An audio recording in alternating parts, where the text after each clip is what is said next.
Hello বন্ধুরা, তোমরা কেমন আছো? আশা করছি তোমরা সবাই খুবই ভালো আছো, আর আমিও খুব ভালো আছি। আর বন্ধুরা, আজকেও সেম মানে রোববারের মতো আমারও আজকে প্ল্যান আছে কোথাও যাওয়ার। তোমরা দেখি হয়তো বুঝতে পারছো, এখানে আমি রেডি হয়ে রয়েছি।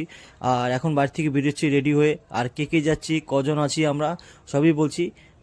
দেখতে পাচ্ছ এখানে বাড়ি থেকে বেরোচ্ছি। আর যাওয়ার আগে গাড়ি নেবো না, তার কারণ হচ্ছে আমার গাড়িতে অতজন আটবে না। ঠিক আছে, মানে 4-5 জন যাচ্ছি আমরা।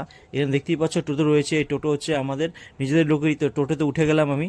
টোটোতে উঠে, আর টোটোতে তোমাদের রয়েছে দিদি ভাই রয়েছে, আরও দুজন রয়েছে, তোমাদেরকে দেখাচ্ছি কে কে রয়েছে।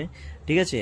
আর মানে এখানে বেসিক্যালি মানে মানে ঘোরা কম, ছোট একটা ফ্যামিলি পিকনিক হচ্ছে। তো এখানে দেখতে পাচ্ছ আমার মা রয়েছে, আর এখানে মাসিমা রয়েছে, আর এদিকে আমার দেখতে পাচ্ছ ছোট্ট ছেলে। হ্যাঁ, ওর দিকে যখনই ক্যামেরা করেছি তো বাবা কিছু বলবে নাকি, ও রেগে গেছে। আর তখন থেকে মানে মেন রোডে ওঠার পর আমরা কিছু দূর এগিয়ে, মানে 2-3 কিলোমিটার যাওয়ার পর এক জায়গায় রেলওয়ে ক্রসিংয়ে ফেসে যাই। এখানে প্রচণ্ড পরিমাণে